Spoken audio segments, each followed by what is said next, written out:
Okay, let's talk about user research methods. We have been talking about this over and over again. It's about time to dive deep. So user research methods, there are about 20 of them, okay, which we are going to cover in this particular context.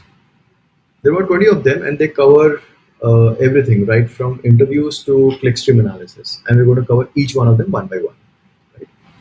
So, as you can imagine, it is impractical and unreasonable to apply all the methods to a given problem at hand. At the same time, it is not advisable to just use one method alone, right? Unless the insight is too solid to warrant another method. Like you've got some solid insight which is undisputable, then obviously it doesn't require that you need to do another testing. But that is rare that it doesn't happen most of the time, right? So let's dive into these methods. So there is one dimension which you can see, behavioral and attitudinal, correct? And the other dimension is qualitative versus quantitative, right? So attitudinal versus behavioral. I've already covered this, but I'll just cover this once again, just to reinforce. So often what people say is very different from what people do, and the methods in the dimension help you to differentiate. What people say is typically connected with their belief system, what they would like to be seen as or perceived as, right? They would like to be perceived as a very honest, very nice person. But when the time comes, that same person is going to cheat as soon as possible, correct? So what they believe or want to be perceived as. Hence, attitudinal methods are often used by the marketing teams because that marketing teams are attacking the belief system. That you believe that you love your mother a lot. I mean, we all love our mothers, but well, not everybody has a happy memory, right? So, or we are all nostalgic about our childhood days, right? So, a lot of paperboard attacks our belief system. They don't talk about that. Look, our while we're talking about nostalgia and ghar ka sharbat and ghar ka this and that, but look, our ingredients are all artificial. They will never say that, right? Because they just want you to buy paperboard because oh my god, I'm nostalgic now. I want to drink a paperboard drink. Correct. So marketing approaches are usually attacking the attitudinal side of things. Okay. So in attitudinal methods, the user self-reports his inclination towards things that he does. So typically surveys, as you can see here, typically surveys, interviews, focus groups, participated design, these kind of things are conducted in the attitudinal side of things. And it obviously ranges from qualitative to quantitative side of things. Okay. Uh, so typically surveys, one-to-one interviews, and mutated version of these two methods form the major chunk of attitudinal methodologies. As you can imagine, in all these methods, user reports the reasons for his actions as per his belief system. Human psyche wants the self to be perceived in a greater form, and hence, even though it may be the price that drives user's decision, he may report quality or some other factor, right? So that he is not perceived as cheap. Who would like to say कि नहीं भैया मेरे को price से ही problem है, right? They will say something else, correct? And this is one of the biggest issues with these methods, and that's why for a product manager, this is not an area where you should focus too much. But in certain cases, this is useful. I'll explain that in some time. As against this, behavioral methods focus on understanding the hobbies, actions, and underlying reasons behind users' actions. Okay, it lays very little, if any, importance on what user says. It is largely behavior. कर क्या रहा है बंदा? बोलने दो जो भी करना है, लेकिन अंत में after talking about all the safety and security and this and that, if he as soon as he walks away from the interview, he immediately spits on the road or he immediately throws a plastic bottle. That shows his actual behavior, not the attitude, right? A thing that we have seen often in our politicians. So if we look at the Ford's quote, like I mentioned, right, faster horse, and give him the benefit of doubt that people would have actually asked for faster horses, we can observe that the key behavioral point is fast, correct? Like I already mentioned. While the attitudinal inclination is still horse, since that is the easy mental model of a transportation medium that user readily have, correct? Great product managers can identify such subtleties, correct? And actually देखा जाए तो Ford ने उनको faster horse ही दिया, right? Instead of one horsepower, they were, I think, I don't remember what was the power of the first T model, but I can imagine that it will be at least higher than a few horses, right? And I strongly believe that when Job said that the users don't know what they want, he really meant that to build great products, you need to observe their behavior and not rely on what they say, right? And that is why everyone hated transferring and carrying around songs, which became the core value behind iPod. Correct. So while product managers benefit heavily from behavioral methods, but attitudinal methods have their own space on the shelf. So, for example, there's a technique called card sorting. Okay, I'll explain that in some time. So card sorting provides insights about users' mental model of an information space. So, for example, uh, how a person sorts a certain information. Let's say, for example, um, uh, when you're designing, very simply put, when you're designing, let's say the menu bar or what should go in the menu of a website, and a typical user is given all the menu items that can potentially go there in a set of cards. Okay, each menu item written in a card. So the user is then sorting those cards as per his understanding of how the information of all these menu items should go, where should they go, where should they file in. Second year में क्या होगा, primary items कौन सी होंगी, secondary items कौन सी होंगी, tertiary items कौन सी होंगी, and so on. So that gives you a very good insight into users' mental model of an information space and can help determine the best information architecture for your product. Correct? Application or website. Surveys measure and categorize attitudes or collect self-reported data that can help track or discover important issues to address. ठीक है.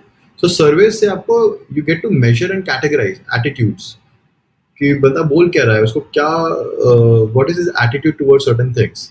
Correct? And this self-reported data can help you track or discover the important issues, and that's why NPS is scored.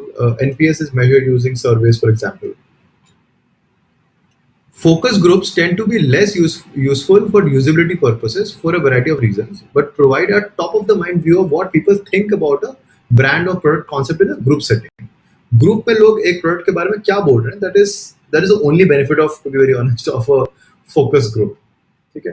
We'll come to focus group very soon. So card sorting is here. You can see somewhere in between of qualitative and quantitative. Okay. And focus groups is sits right here because it's a largely a qualitative approach, and it largely talks about what people are saying about a certain product or certain brand. Okay. On the other end of this dimension, methods that focus mostly on behavior, which is this one, this entire section, right? Seek to understand what people do with the product or service in question. So, for example, this A/B testing presents changes to a site's designed to random samples of site visitors. Okay, but attempts to hold all else constant. So सिर्फ एक चीज change की, या copy change कर दिया, button change कर दिया, colour change कर दिया, कुछ चीजें मूव कर दी इधर से उधर, right? So in order, this helps in understanding the effect of different site design choices on behavior. While eye tracking, this is another thing. Eye tracking seeks to understand how users visually interact with interface design. So, are they scrolling too much? Where is the eye going? Left जा रही है, right जा रही है? अगर left right जा रही है तो क्यों जा रही है? What is that information on the left side because of which the user is going in that direction or trying to see in that direction? What is he trying to find? Correct. Another thing that you can see here is the green dot and the red dot. So green dot is natural use of product, as in the user is using the product naturally. Okay. While scripted is often the lab-based use of product. So I'll call some users to a lab or to an office, or I would be going to their location and getting the product used in front of me or in a recorded manner. Okay. While the triangle yellow is decontextualized, that is not using the product. So you can imagine in an interview, the person is not using the product at that moment. You're just asking questions around the product or around the problem that the product is solving. Correct? That's another version. And finally, a combination or hybrid of these few things. I'll explain some of them very soon. Correct? And so between these two extremes lies the two most popular methods that we use: usability studies and field studies. Usability studies is you try to understand how people are using your product and what are the issues they are facing. And field studies, you actually go out on field and you try to figure out what are the problems that users are facing. So they utilize a mixture of self-reported and behavioral data and can move toward either end of this dimension, though leaning towards the behavior side is generally recommended, as you can imagine, right? Just to spend a little more time on behavioral or attitudinal, sorry, I would like to spend a little more time on qualitative versus quantitative. So the distinction between these two methods go deeper than the dictionary meaning of these two terms. Okay, qualitative is not open-ended subjective survey response, and quantitative is not reporting of numbers just. Okay, just want to demystify this a little more.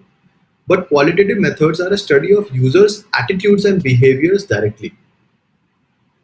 Okay, and quantitative methods are a study of users' attitudes and behaviors indirectly. So via tools like surveys and analytics. So quantitative method is usually very indirect. आपको indirectly उस data मिल रहा है, like A/B testing से clickstream analysis है.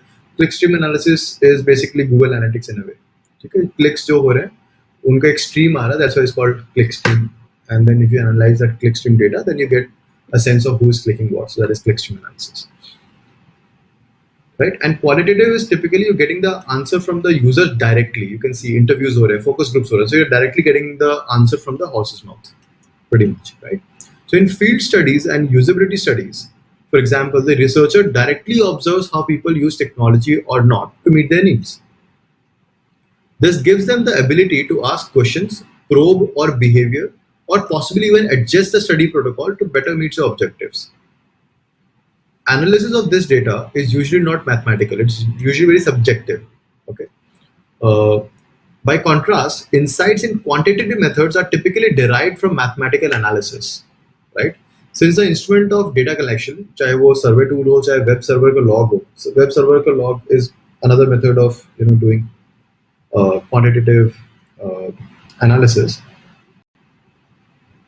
So they capture a large amount of data that are then easily coded or decoded numerically. Right? So, example, clickstream analysis. Like every single click that is happening is getting recorded, and then some like Google Analytics case में Google is doing all the number crunching to give you some answers as to who came from where, what did he do after reaching your site, what did he click on, what did he not click on, and so many other things. Okay. So due to nature of these differences, qualitative methods are much better suited for answering questions about why or how to fix a problem. Right? Qualitative methods are better suited for how or why to fix a problem. Whereas quantitative methods give you a much better job answering how many and how much type of questions. You're getting my sense. So qualitative is very subjective, or why and क्यों करना चाहिए, कैसे करना चाहिए, and so on. Quantitative is more connected with कितना impact पड़ेगा. So you can imagine now that you need a healthy balance of these two things.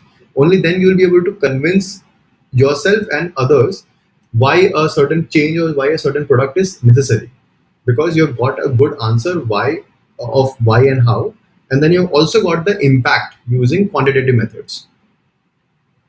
Correct? So having such numbers will help you prioritize resources as well. Obviously, right? So broadly put, this, I mean, when you're doing research across a landscape, right? So depending on which quadrant or where you lie, you will have to ask different kind of questions, right? So what people do lies here, okay, which is behavioral side, as you can see, correct, is behavioral, and what people say is attitudinal, correct. Why and how to fix is on this side, and how many how much is somewhere on this side. So questions that you need to answer are also going to be, if you're doing some sort of method, if you're using one of the methods lying somewhere here, you will get answers to these kind of questions, what people are doing and by how much they're doing. Okay.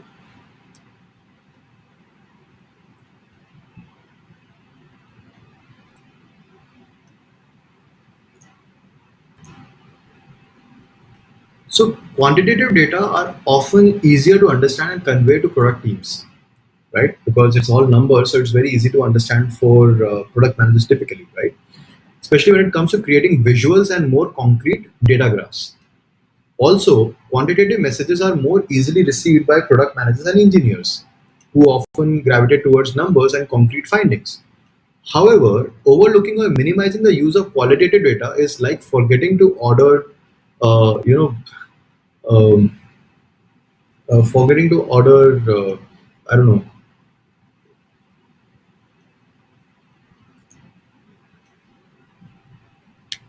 to order, let's say, popcorn in a movie bunch, right? Uh, it's a huge, huge mistake. Qualitative data provides a rich picture of sentiment and opinion, which numbers can't always convey. Correct? If quantitative data are the bones of the structure, qualitative data are the voice and the spirit. So that doesn't change the fact that qualitative data can be difficult to interpret and visualize.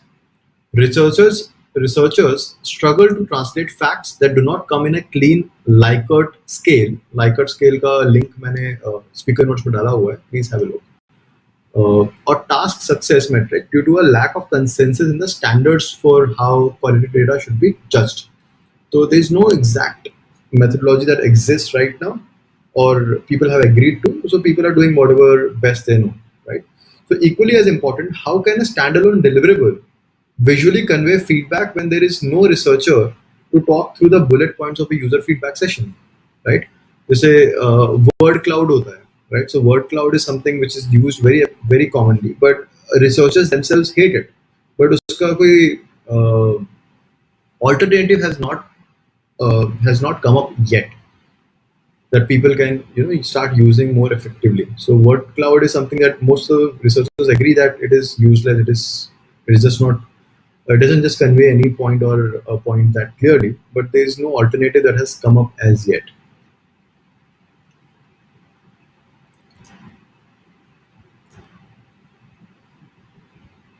right? So one of the alternatives to word cloud, for those who are wondering what is word cloud, you would have seen a bunch of words, कुछ बड़े कुछ छोटे, very commonly in older blogs, right? That is word cloud. So it just gives you a sense of what words are most commonly being used in a certain quant of words or data, of text, you can say, right? So one of the technique to fight against this word cloud is the sentiment score chart. It's a little more involved to build it, but I just want to mention it because most likely you'll not be using it too often, but I just want to cover this here. So a sentiment score chart is an approach to quantify and visualize qualitative data. It provides a means to understand the emotions users shared during qualitative feedback sessions or open-ended responses on a survey. So by segmenting out these areas in a polarized histogram, you can see the polarized histogram here, visualization, right? Team members can more easily identify the positive and negative portions of their product. This is also used when, for example, when Flipkart or Amazon were building their review product, this sentiment analysis helped them a lot. Okay, so how does it work? So creating a useful sentiment score chart for qualitative analysis requires four steps of data analysis.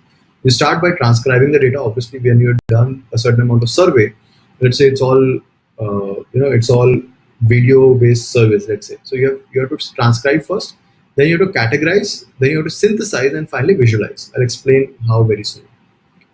So transcription. So in general, all qualitative questions during a user feedback session should be transcribed. Okay. The key is to avoid abridged notes or general assessments, but instead to literally transcribe sessions word for word. Beyond inhibiting a game of telephone that can dilute through the product team, full transcription is also a good practice as it makes the notes from feedback sessions much more useful and searchable. Okay. For those cringing at the thought of transcribing heaps of interviews and open responses, try investing in transcription shortcuts such as there are plenty of tools now that you can use. I've given some links here in the speaker notes. A transcription service or the age-old technique of getting the interns or to do the transcription. Uh, at OYO, for example, we simply used transcription software that allowed the transcribers to slow audio speed and transcribe as we go along. Okay. Uh, I tried using some of the Google and some of the other tools that were there, but they didn't give very accurate results. So ultimately आपको फिर से पूरा check करना ही पड़ता था, which was a pain. So that's why we used to simply do it by ourselves. But before handing it off to an intern or to give it to anybody else, do give it a try. So do give it, a word for word note.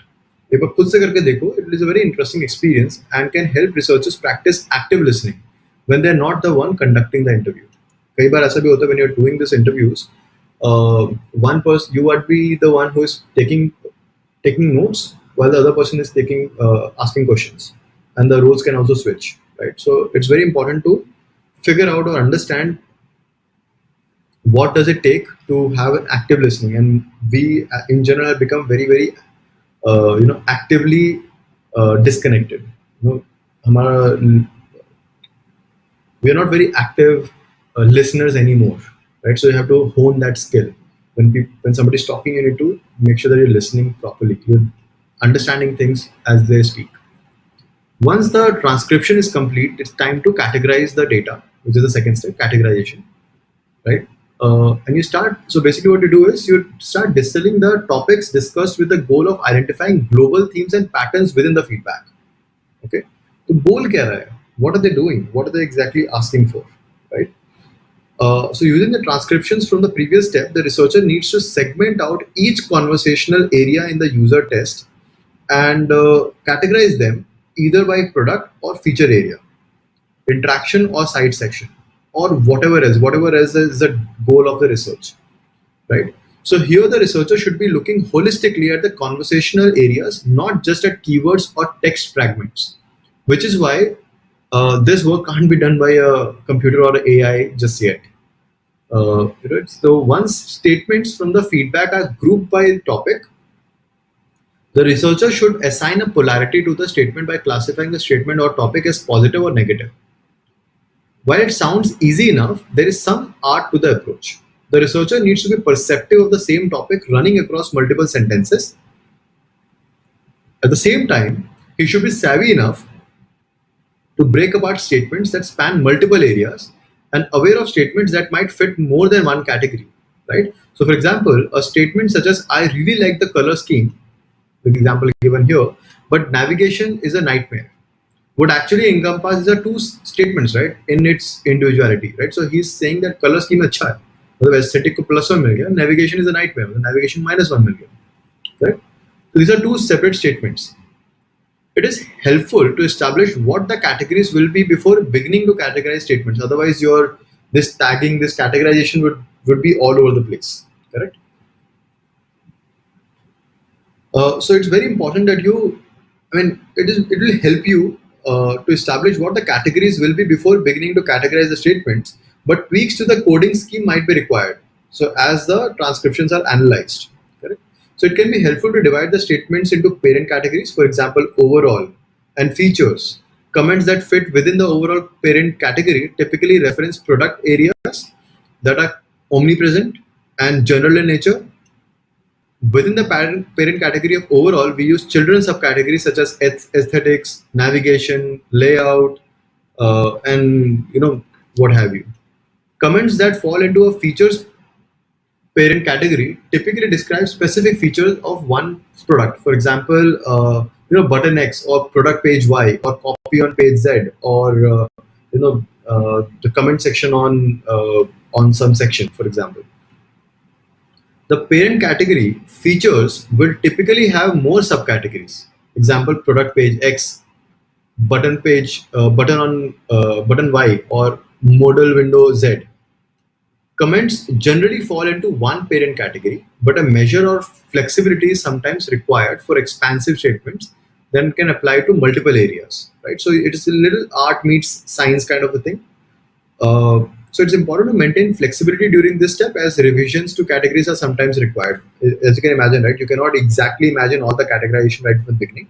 So कुछ categorization करके चालू करो. Once you start going through the feedback, you'll be able to exactly pinpoint कि कहाँ पे aesthetic है, कहाँ पे navigation, कहाँ पे क्या है. Okay. And once this is done, then it's about time to start synthesizing all your data. Right? So the data should be in a much more manageable state now that it has been categorized. At this point, it's merely a matter of aggregating the data by topic area and sentiment polarity. So you can see here visuals got a -8. So you really need a designer now. Layout got 2 and 2, which is pretty meek. Navigation 2, but positive 10, so which is pretty awesome. Aesthetics again 10. Visuals are pathetic. Aesthetics is 10. So you can imagine what is happening here, right? Right. So that to do this, the researchers should set up a table with each of the categories and count the number of positives, which I just indicated. The number of tables that are created will mirror the number of parent categories established during the categorization step. In other words, if there are established parent categories for overall, I've just given an example of overall, and features, then create two tables, one for each parent category. एक features के लिए बनाओ, एक overall के लिए बनाओ. ठीक है? So this will very clearly separate the two sentiments. कि overall sentiment क्या है, features के around sentiment क्या है. The number of rows in those tables will depend on the number of children subcategories. So overall के अंदर था visuals, layout, navigation, aesthetics, for example, right? And this will give you a very good sense of how do you synthesize data across multiple subcategories and overall categories. Correct. Now, once all of this done, it's a very simple exercise of actually visualizing what is happening here. Right. So for data nerds that love Excel and charts, this is easily the best part. A strong visualization can tremendously enhance the data that has been distilled from your transcriptions, especially when conveying user sentiment with a product team. A sentiment score chart. So this is the sentiment score chart.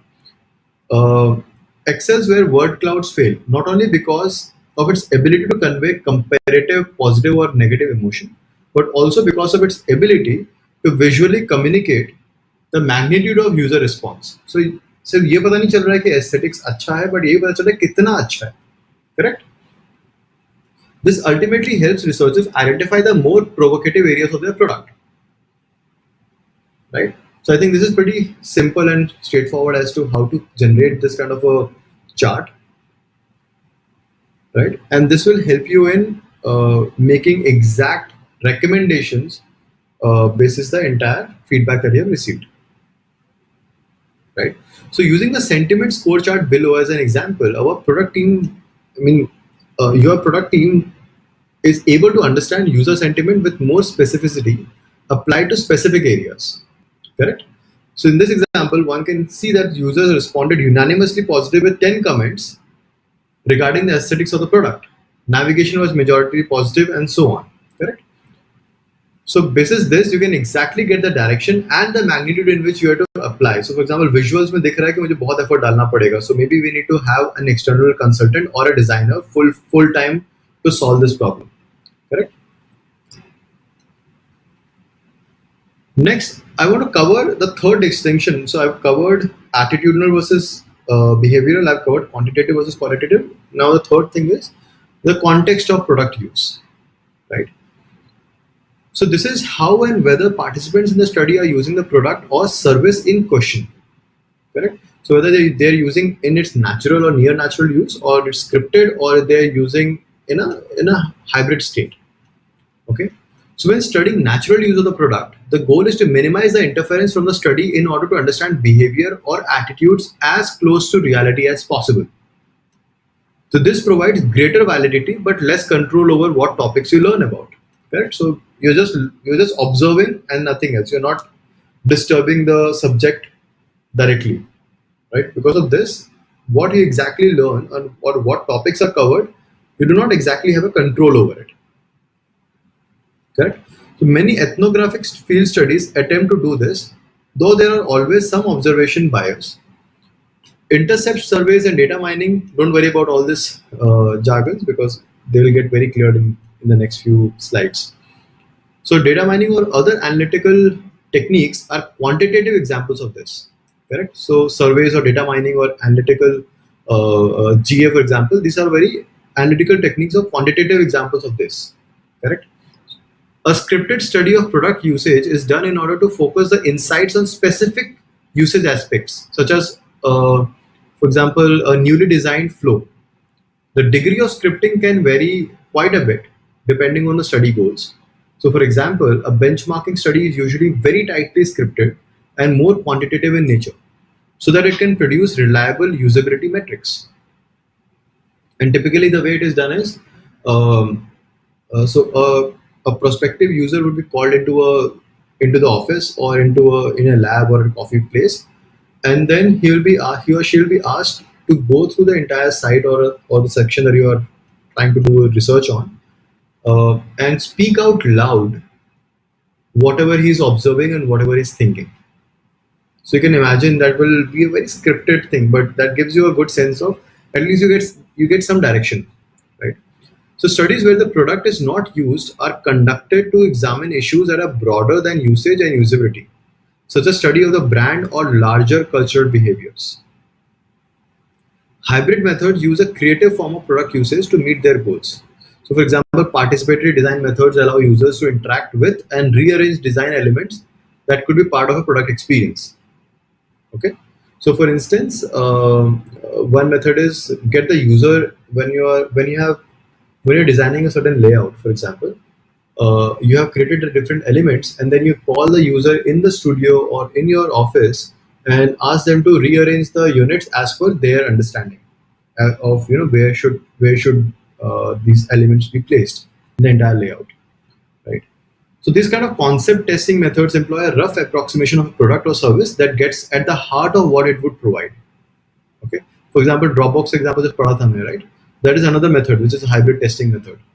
So it is a, all Drew did was create a video, which was a concept video, correct? And Kickstarter पे भी same कहानी होती है. It's a concept video which is launched on Kickstarter, and then people fund or not fund basis how much it intrigues people, correct? So it's a rough approximation of a product, the concept. It's a rough approximation of product or service that gets at the heart of what it would provide, and not at the details of the experience, in order to understand if users would want or need such a product or service. So most of the methods in the chart, which I just showcased here, right? Most of the methods in this chart can move along one or more dimensions, and some do so even in the same study, right? So you will need to do multiple such methods to get a better understanding of your users. And you might have to work with card sorting एक तरफ कर ली and साथ में desirability studies भी कर ली, and then you also did a eye tracking, right? You might have to do multiple things together to get a better sense of your users. Now let's talk about before, like when you're making a distinction or when you're choosing between which research methodology to use for which uh, for which product. It's also important to understand the phase of a product development and its associated objectives. कौन से phase में है product? Remember the PLC, right? So in the beginning phase of product development, which is at the innovation stage or at the at the very beginning stage, R&D stage, you will typically consider new ideas and opportunities for the future. So you are essentially strategizing, correct? You're essentially strategizing here at the very early stage. Okay. So in this stage, obviously, when you're strategizing, the methods can vary a lot, and the approach can be qualitative as well as quantitative. You'll do anything and everything to get a better strategy in place. So you'll do field studies, you'll do diary studies, you'll do surveys, data mining, analytics. You'll do everything that you can get hands on. Okay. Finally, after doing all this research, you will reach a point of go no go decision point. Remember the stage gate, right? So you'll reach a decision point when you transition into a period when you are actually continually improving the design direction that you have chosen. So you've already picked up a certain design direction basis the initial strategy, initial surveys that you did. So now you already have a certain direction and you want to continuously improve upon it, correct? So research in this phase is mainly formative and helps you reduce the risk of execution. Okay. So in the goal in this stage is largely to inform and optimize designs in order to reduce risk and improve usability. So in this case, it's largely formative, which is qualitative, right? You're just trying to understand कि जो मैंने design direction लिया है, वो decision हो चुका है. Now let's improve upon it. So that's why you would use qualitative methods like card sorting, field studies, participatory design, paper prototype. ये सब कुछ करोगे आप, ठीक है? And finally, At some point, the product or services will be available for use by enough users so that you can begin measuring how well you're doing. So this is typically summative in nature, that is quantitative in nature. Okay so अब सब कुछ हो गया, हमने strategy कर ली जिसमें कि it was wild open, जो करना था कर लिया, आपने सोचा समझा, you figured out certain direction, then you started executing on that direction, and because you were executing you just wanted to get better execution in place, and that's why you did a qualitative took a qualitative approach to improve upon your execution. And finally, when you're out with your product, you had a certain prototype ready, then you want to essentially do a quick measurement of your performance against the product itself, against an existing version of the product that you have, or against the competition, right? So this will be mainly quantitative. Okay, usability benchmarking. You would do online assessments, surveys, A/B testing, and whatnot. Right? This will be all quantitative in nature. Right? So So we go from strategize to execute to assess, and at each stage there is a different goal, there's a different approach, and there's a different method that you can use. So whether it's art or science, as you can imagine by now, that it's a art meets science kind of a thing, right? So while many user experience research methods have their roots in scientific practice, their aims are not purely scientific and still need to be adjusted to meet stakeholders' needs, right? And this is why the characterizations of the methods here are meant as general guidelines. Okay, there's no rigid classification, and you will have to work some with your gut, your experience, uh, right? The success of your work will be determined by how much of an impact it has on improving the user experience of the website or product in question, right? And that's why I just remember this, that while I've spoken about a lot of methods, a lot of approaches, um, uh, but it's very important to understand that it's art meets science, and which method you pick for what kind of question. This is where you will shine as a product manager. So enough is enough. Let's talk about 20 user research methods in brief. I'm not going to cover very much in detail because there's plenty of material that is available online. I just want to cover in brief as to what all things that exist, right? So let's understand one by one each one of them. To begin with, usability lab studies, right? We are starting from here. Um, just give me a second. Okay, where's my pointer? Yes. So let's begin with usability lab studies. Usability lab studies, as you can see, it's scripted, right? It falls somewhere in the behavioral, and it's qualitative, definitely qualitative in nature, and it falls closer to the behavioral side of things, right? So what happens is participants are brought into a lab one on one with a researcher and given a set of scenarios that lead to tasks and usage of specific interest within a product or service. So to give you an example, let's say you're the product manager of, let's say, phone pay app, or let's say Ixigo app, let's say, for example. So I will call you into the office or into a certain place, and then I'll ask you to search for a flight, and I'll just observe what you're doing. Okay. Then I'll ask you, now book a flight. Then I'll ask you to check the status of the flight. Then I'll ask you to log out from your profile, and so on. So I'm giving a set of scenarios, and which will lead to tasks, and I'll just observe how exactly you're using the app and how you're doing those tasks. That will give me either insights, or that'll give me how shitty my product is. Correct. Ethnographic field studies. So इसमें क्या होता है, instead of calling you to the office, I will be actually going to the field and I'll be meeting you in your own natural habitats or natural environment. If you are depending on where where is uh, where would you be using the product most likely. So if it's, for example, if you're booking a flight, most likely you'll be booking um, at the on the couch at your home. There's a good chance for that, right? While if you're a B2B product, there's a good chance you'll be using it in your office, right? So wherever your natural environment is for that particular product, I'll reach there, I'll meet you there. Okay. And then I will ask you questions, and I'll ask you to do certain things in, I mean, I'll not exactly ask you, but I'll just let you use the product in whatever way you are using, and I'll just observe it right there. Okay. That is ethnographic field studies. Then participated design, which is this, which is it's a hybrid, it's a combination.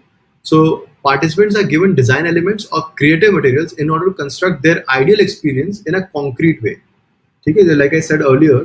So for example, either I will get to your office or you will come to my office, and I will give you certain elements.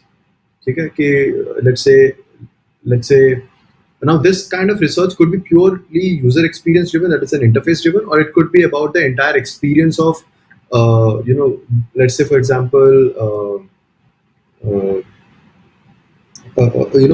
let's say policy bazaar kind of a thing, where or a car dekho, where you're buying a car.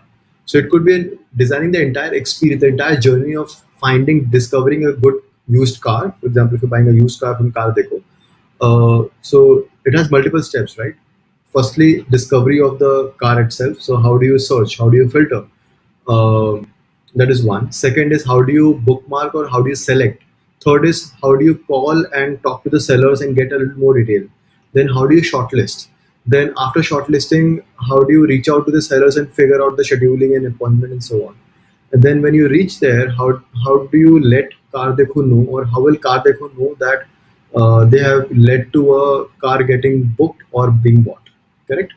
So it could be a multimodal kind of an experience where it's just not an app experience; it's a offline plus online experience, or it could be pure app experience. For example, it's a pure tech play. For example. Paytm's payment options, right? It's an entirely online flow. So user can be called into the office, or I will reach to that office and I'll give you the design elements, which could be simple, sticky notes with the elements written. यहाँ पे ये step one है, step two है, step three है. I'll not exactly mention step one, but I'll just mention कि यहाँ पे ये हो रहा है, यहाँ पे ये हो रहा है, यहाँ पे ये हो रहा है. And then I'll ask the user to just put them together in the best way possible, in the way that he believes reasonable. Okay, so that is participated design. We are designing by allowing people to participate, the end users to participate. Then comes focus groups. So focus groups में होता है, I think this is pretty well known. So groups of 3 to 12 participants are led through a discussion about a set of topics, and then you have to give a verbal and written feedback, or just verbal feedback through discussion exercises कि ये अच्छा लगा, ये अच्छा नहीं लगा, ये बुरा है, इसको ऐसे कर सकते हैं, इसको ऐसा कर सकते हैं, and so on. So focus groups have a divided audience, to be very honest. A lot of people hate it, and a lot of people love it. So it's a mixed bag. I have not done focus group ever. I mean, I've just participated in one focus group that was happening. I have never done it myself. Uh, and finally, interviews. This is like the this is like interviews is the the hammer that you have, that you can use all the time. It's not a silver bullet, but it works most of the time. बहुत simple है, one on one discussion होता है and in depth discussion होता है, just to understand what the participant is thinking, right? So I will ask you, I'll show you different product approaches, designs, interfaces, or simply the entire experience, and I'll ask you specific questions. Now this questions, what kind of questions to be asked, I will discuss just this. Like there's a whole section dedicated to just how do you ask the right questions in interviews. I'll explain that in very soon. Moving on. Then eye tracking. Now eye tracking is a little invasive, as you can imagine. So eye tracking can happen in the natural habitat as well, where the user doesn't know that his eye is getting tracked. Yes, that also happens. Or it can also be done in a lab scenario where the user is called into the office, and a special eye tracking software is, or hardware plus device is configured to just track where the user is going. ठीक है, जिससे ये समझ में आता है कि how exactly the user is inferring uh, our entire layout. Okay. Uh, so close to eye tracking is heat mapping. Okay, very close to it is heat mapping, because obviously I will not have eye tracking device all the time, which I can use, right?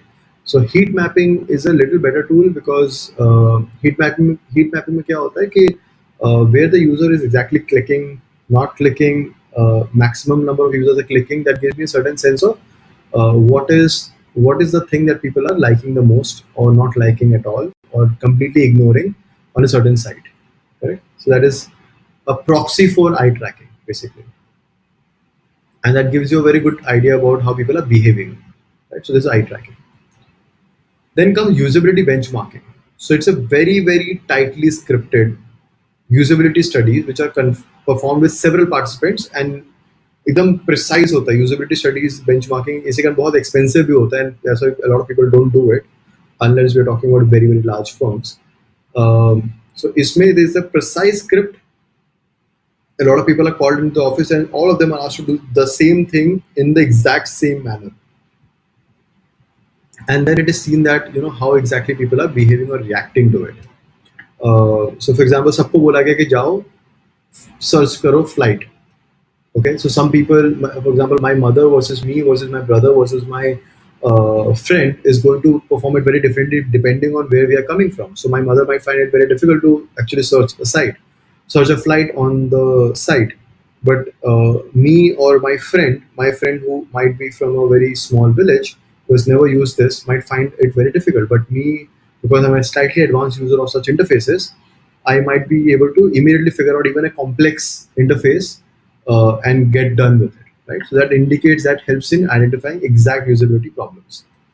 But as you can imagine, it's slightly expensive and slightly more difficult to conduct. Then comes moderated remote usability studies. ये सारे के सारे use होते हैं. Okay, don't think कि ये सारे use नहीं होते होंगे, सिर्फ जीए है एंड इंटरव्यूज है, नहीं, ये सारे यूज होते हैं depending on what exactly are you dealing with, and that's why it's very important for you to know the lay of the land. So usability studies conducted remotely. अब सबको तो बुला नहीं सकते हो, so you will conduct it remotely. So screen sharing करोगे या remote control use करोगे, जिससे कि you will conduct the usability studies. So similar to what the previous one, except this one is it is moderated in a remote environment. Okay. Then unmoderated remote panel studies. Simply क्या होता है कि a panel of trained participants who have video recording and data collection software installed on their own personal devices uses a website or product while thinking aloud. I mentioned this some time back, right? So video record किया जाता है while the user is using the product. Okay. And while they're using the product, they're also thinking aloud कि अच्छा मुझे ये भी दिख रहा है, I'm not liking this button is too loud, it is taking my entire attention, plus I hate the color of this, it's salmon color, why do people use salmon color, it's a red color is not good for clicking, I don't want to click on this thing, but there is nothing else I can do, so I'm going to click on this. So people start talking like this, like maniac, and that experience is recorded, and then that is used by the researcher or whoever is working on it. Okay, then comes concept testing. Now, concept testing comes in all sort of forms and figures. One of the most common is videos.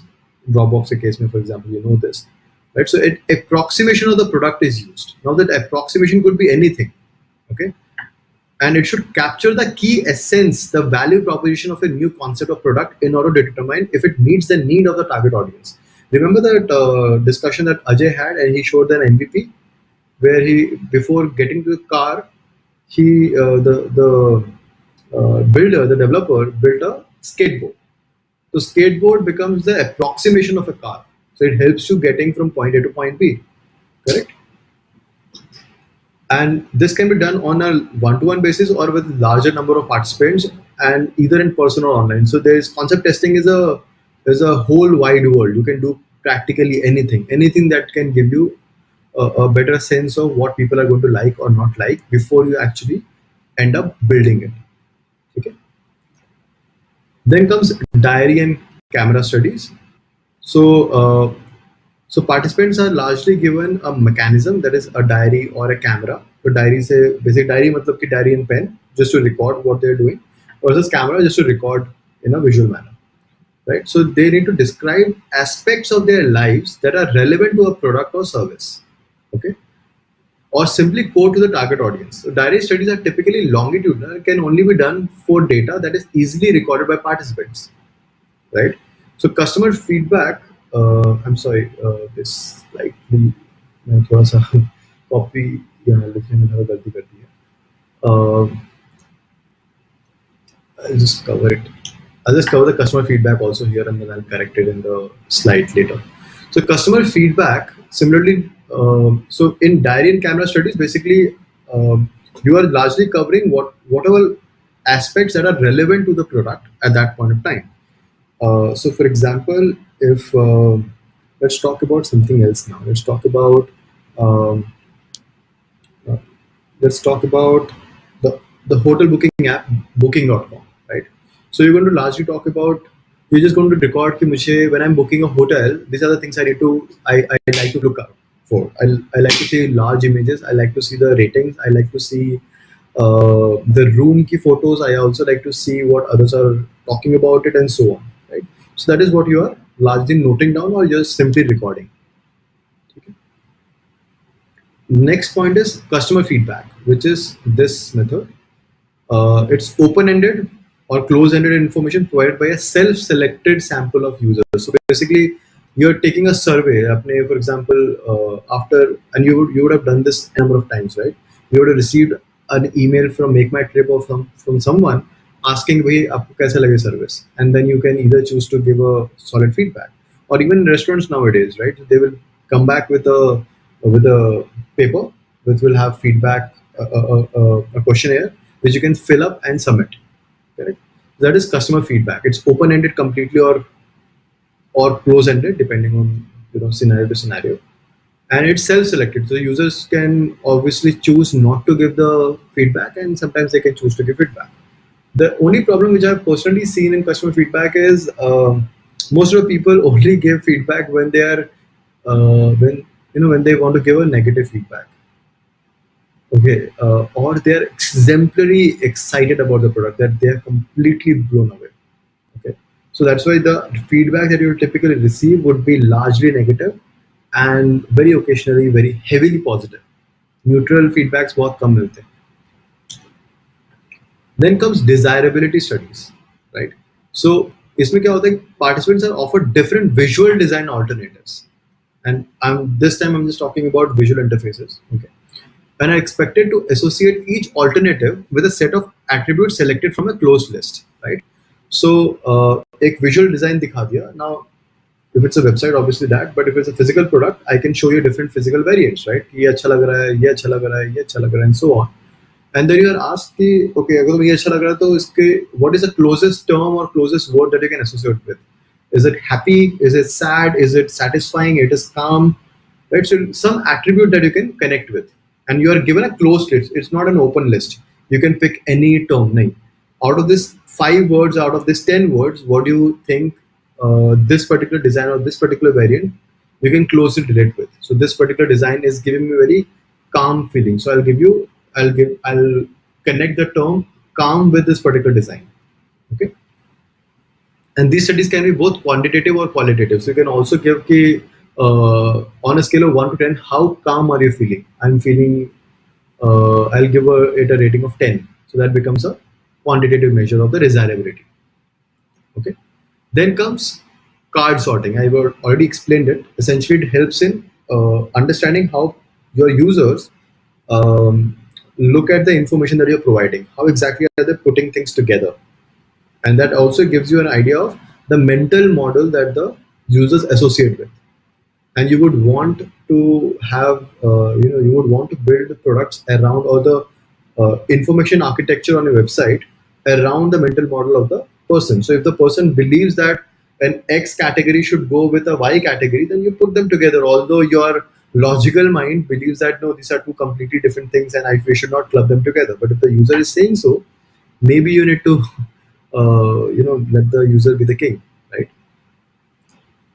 And this card sorting method is largely used for information architecture, or to put things, for example, on home page. अब home page पे ऊपर कौन सी category, for example, on app of Flipkart or Paytm, there are n number of categories that show up, right? There are rows that show up. So कौन से ऊपर जाएगा, कौन से नीचे जाएगा? This can be done using card sorting in one way. कि मुझे तो, मैं चाहूंगा कि फैशन ऊपर जाना चाहिए, इलेक्ट्रॉनिक आइटम नीचे आनी चाहिए. नहीं नहीं, इलेक्ट्रॉनिक भेजो और नीचे भेजो, मोबाइल ऊपर भेजो, because mobile is something which I would like to quickly see. right? So card sorting can give you a good idea of how people see things to be arranged. Okay. Then comes our favorite, and almost all of us would have used this, clickstream analysis, right? So clickstream analysis का best example है Google Analytics, right? So it analyzes a record of screens or pages that user clicks on and sees as they use a site or software product, right? It requires the site to be instrumented properly or the application to have telemetry data collection enabled, which is nothing but essentially what Google Analytics does, right? All the clicks on the website are collected, stored, and then they are processed to figure out कि कौन से actions लिए गए, कौन से actions नहीं लिए गए, क्या हुआ, क्या नहीं हुआ, and so on. Then comes A/B testing. It's also known as multivariate testing or live testing. Multivariate comes from multivariable testing. Okay, so it's a basically what you're doing is scientifically testing, because I said scientifically because you'll very accurately figure out मुझे कौन-कौन से variables के against test करना है. Okay, मुझे ये test करना है कि बटन का कलर कौन सा यूज करना है, फॉर एग्जांपल, या फिर बटन की प्लेसमेंट क्या करनी है. So I am going to you know test against just one variable typically, and if you're going to test against two variables then obviously उतने permutations बना के test करूंगा. So unless and until you have very very large audience, you can imagine that if you're conducting uh, you know, let's say you have just audience of 1,000 people, then maybe A/B testing of against one variable will make sense because you will get about 500 users on for both the variants. Correct? If you're opening the entire A/B testing for the entire audience. But if you have, let's say, 1 million users and you're opening in the A/B testing only for, let's say, 10% of your users, you're getting about 100,000 users, which is a sizable audience. So now in sizable audience, now you can test against, you can create maybe 5 variants and test again and give good enough traffic to all of your variants, right? So without giving good enough data to all your variants, you will never be able to get statistically significant data. Okay, for example, for this course, the landing page, I was doing A/B testing continuously, and I had tested almost 8 different variants. Uh, and against this, finally, I figured out which variant was working the best. Uh, basis the basis not just कि कौन कितना click कर रहा था, कौन कितना convert कर रहा था, but also what is the confidence uh, behind this variance. इसको statistically significant data बोलते हैं. Look it up. It's very very important. Slightly out of the scope, so again I'm not covering right now. Then comes unmoderated UX studies. Okay, so it's a quantitative or qualitative and automated method. So specialized research tool होता है to capture the participant behavior through software installed on participant computer and attitudes through embedded survey questions. Right? So basically unmoderated होगा, आपको एक specific script के through लेके जाएंगे, and we will be asking you to do exactly specific things one by one, but it's completely automated, completely remote as compared to the moderated remote usability studies. यहाँ पे completely automated होता है. Okay? Then comes true intent studies. इसमें क्या करते हैं कि so a random user will be picked and he'll be asked कि, what is your goal or intention to enter the site. He will say, I want to discover a flight, or I want to book a flight, and then you see what is their subsequent behavior. Okay, and when they're about to exit the site or they have already exited, if you have access to them post the exit, then you'll ask whether they were successful in achieving their goal. So using this, you get to understand the true intent of the users. Okay, and finally, an intercept survey, which is you would have seen, right? When you're using a website, suddenly a survey pops up saying that, are you liking the website, or did you find what you're looking for? Right? Those are all intercept surveys, and they are used to get some sort of data, largely attitudinal data about why a person is using the website. And finally, an email survey, which is nothing but a participant is sent an email message to give a survey. Nothing special here, right? So this is all 20 methods that exist. Okay, quite a long chain, but it's very important that you get used to or get comfortable with what is what, and know कि कौन सी चीज कहाँ use होती है. It's pretty much like if you're a plumber, these are all the different tools that you need. Obviously, most of the time you will be using the hammer and the chisel most of the time, but you also need to know your specialized tools from time to time, because some of your products might need that specialized tools. Okay. uh, I have also created a quick map as to कब card sorting कब कहाँ काम आएगी. सो knowing your user में काम आएगी card sorting, content design में काम आएगी, बट डिजाइनिंग में काम नहीं आएगी, because card sorting is just information design. It doesn't give you design और aesthetic scenario. But you can imagine the first click testing would definitely give you this, but no idea about your user. Correct? So I've given you a 3 slide long chart. Please have a look. You don't have to memorize it, but yeah, get a sense or get a feel for it as to what is usable where. Okay.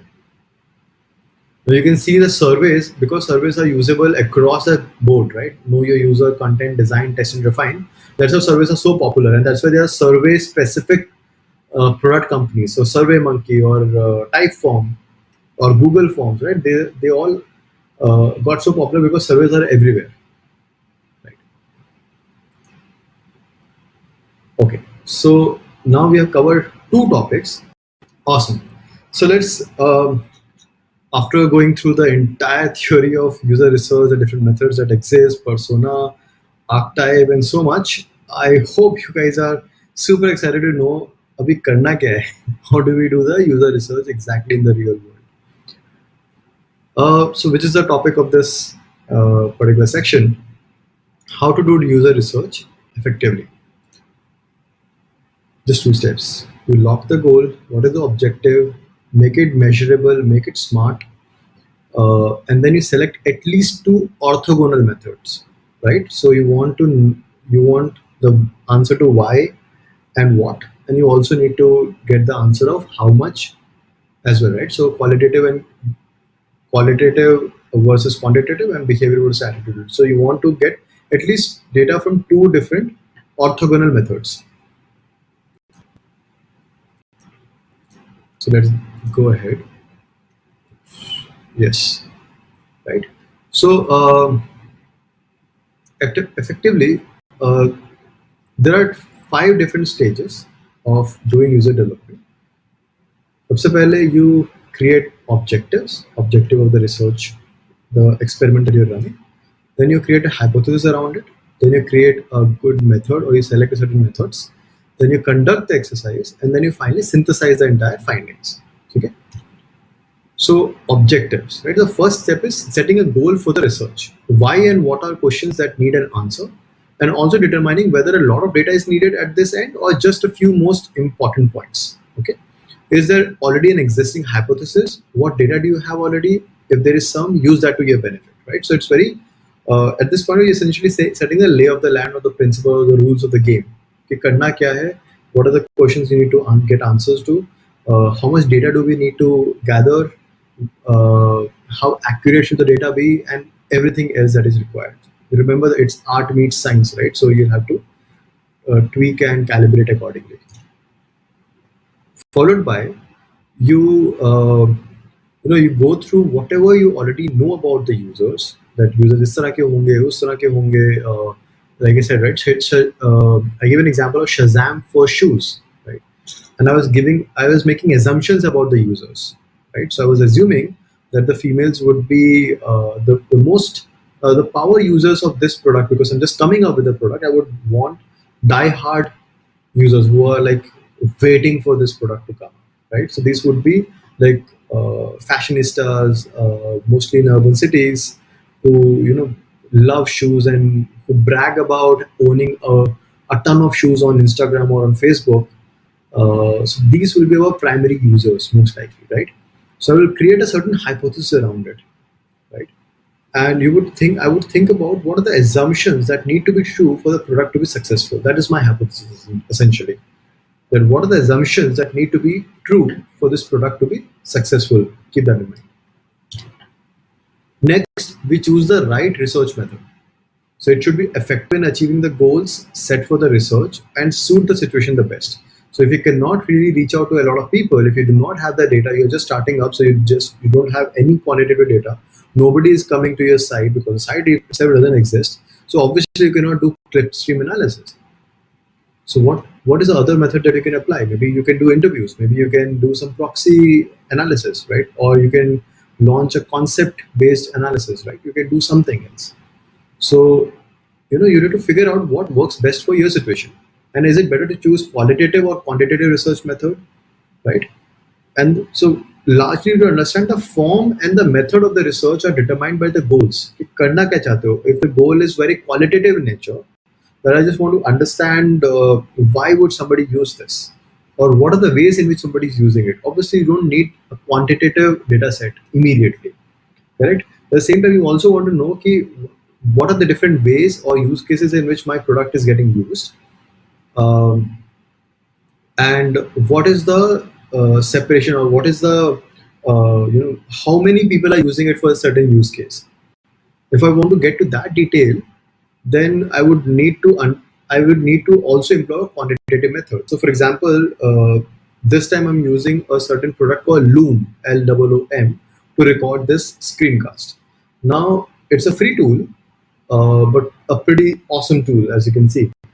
Now, this tool on user onboarding asks you a certain ton of questions, that what you will be using this product for, what will be the use case, and I'm quite sure they were trying to tweak their product to exactly figure out where exactly they can make ton of money. So, will they be able to make money from Garib teachers? Maybe not, but can they actually monetize from online instructors? Maybe yes. That's there. I'm quite sure they are trying to figure out where exactly their market lies, and that's why they're taking all the surveys.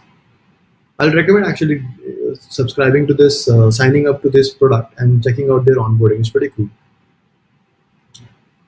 Then just make it happen, right? Once you've figured out the users, the hypothesis, the methods, then the only thing is actually going out and conducting the research, right? Choose the test subjects and just go for it.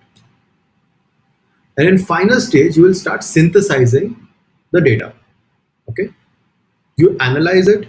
You basis, what have you done? Like you have done qualitative analysis, you have done quantitative analysis, or a hybrid analysis, whatever you have done. Uh, you have to analyze the data and you have to make the gained data actionable. That's the key output. Actionable. Synthesize होने के बाद actionable data आना चाहिए, जिसके बाद insights निकल के आ सके. That's the core thing that you're trying to deliver. Okay. So questions such as, did we validate or invalidate the hypothesis? That's the core deliverable that you need to get out of synthesis, the final step. So did we learn anything unexpected? We were expecting a certain behavior. Did we learn something completely unexpected? Maybe yes, right? So for example, everybody knows how Viagra got invented, right? It was an accidental discovery. They were actually trying to make a medicine for heart ailment, and they ended up making Viagra, right? So they learned something unexpected, and they figured out कि चलो वो तो नहीं बना, ये बन गया, ये काम का है, इसको बेचते हैं, right? And was the research successful? Research was a failure in case of Viagra, but it definitely led to a different discovery. So the main point in research is gaining data that defines what the next step is. As you can see, objectives are hypothesis, hypothesis is method, methods are conduct, conduct is synthesis, and synthesis के बाद, was the experiment successful? Did we learn anything unexpected? Was the hypothesis true, or it turned out to be false? There are various methods of doing synthesis. I will cover a few of them. Okay. In fact, what this gentleman is doing in this board is also a form of synthesizing the data. So he's setting up he's essentially diagramming the entire final solution.